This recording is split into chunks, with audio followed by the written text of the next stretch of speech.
Hello, friends. This is Dr. Chandrakant, your clinical nutritionist, dietitian, and general physician. Today, we are seeing about doctrine of signature. Doctrine of signature म्हणजे नेचरमध्ये अशा काही गोष्टी आहेत म्हणजे फळे, पालेभाज्या ज्या मानवातील शरीरातील अवयवांच्या एक्झॅक्टली सेम दिसतात.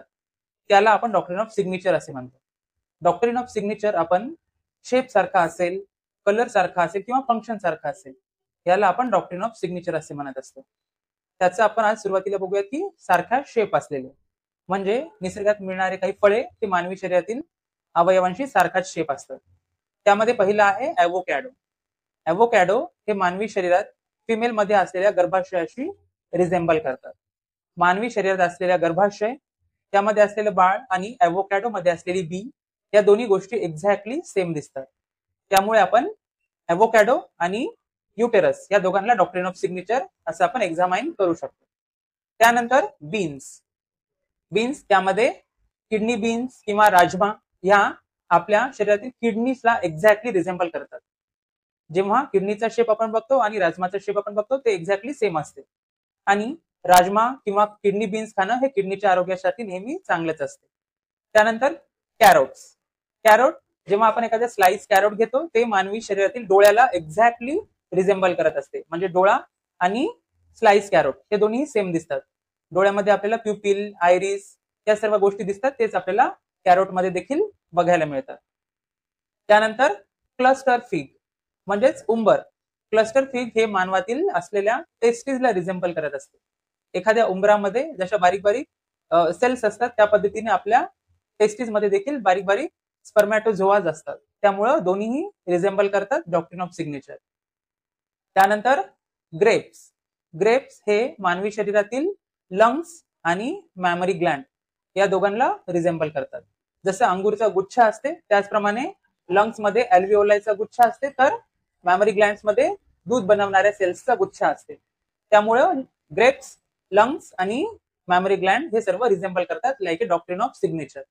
त्यानंतर जिंजर. अद्रक हे मानवी शरीरातील स्टमक या अवयवाला रिझेंबल करत असते. स्टमक हे आपल्याला एक्झॅक्टली सेम दिसते जिंजर सारखं.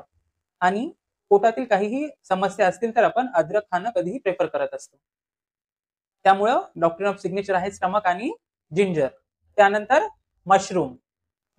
जेव्हा एखादा आपण मशरूम कट करतो ते आपल्याला आपल्या कानाच्या आकारासारखं दिसत असते.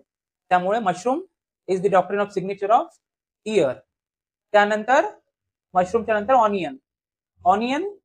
जेव्हा आपण एखादं ऑनियन स्लाइस करतो ते स्लाइस्ड ऑनियन आपल्याला ब्लड सेल्स सारखं दिसत असते. एखाद्या सेल प्रमाणे आपल्याला ऑनियन दिसते. त्यामुळे ऑनियन आणि blood cells are the doctrine of signature. त्यानंतर स्वीट पोटॅटो म्हणजे रताळे हे आपल्या मानवी शरीरातील पॅनक्रियास सारखं दिसत असतात. पॅनक्रिया म्हणजे स्वादुपिंडाच्या चांगल्या हेल्थसाठी आपण स्वीट पोटॅटो खायला पाहिजे. त्यानंतर टोमॅटो मध्ये देखील 4 चेंबर असतात, जसं की मानवाच्या हृदयामध्ये 4 चेंबर्स असतात. मानवाच्या हृदयामध्ये वॉल्स असतात त्याप्रमाणेच आपल्या टोमॅटोमध्ये देखील वॉल्स असतात. टोमॅटो रेड कलरचा असते आणि मानवी हार्ट देखील रेड कलरचा असते. त्यामुळं tomato is resembles like the human heart. त्यानंतर वॉलनट म्हणजेच अक्रोड हे मानवाच्या मेंदूप्रमाणे असते. मेंदूमध्ये सल्कस आणि गायरस असतात, त्याचप्रमाणे आपल्या वॉलनट मध्ये देखील खाचा असतात. अक्रोड हे एखाद्या कठीण कवचामध्ये बसलेला असते, तसंच आपलं मेंदू देखील कवटीमध्ये सुरक्षित बसलेला असते. आपल्या वॉलनटमध्ये ओमेगा 3 फॅटी ऍसिड्स असतात, ते आपल्या मेंदूच्या चांगल्या न्यूरो ट्रान्समिशनसाठी खूप गरजेचे असतात. हे झाले काही एक्झाम्पल्स शेप सारखे असणाऱ्या फळांचं आणि किडनी म्हणजेच अवयवांचं. त्यानंतर काही कलर्स देखील सेम असतात, जसं की आपण पिवळ्या रंगाची फळे पित्त संबंधीच्या आजारासाठी कमी खायला किंवा न खायला सांगत असतो.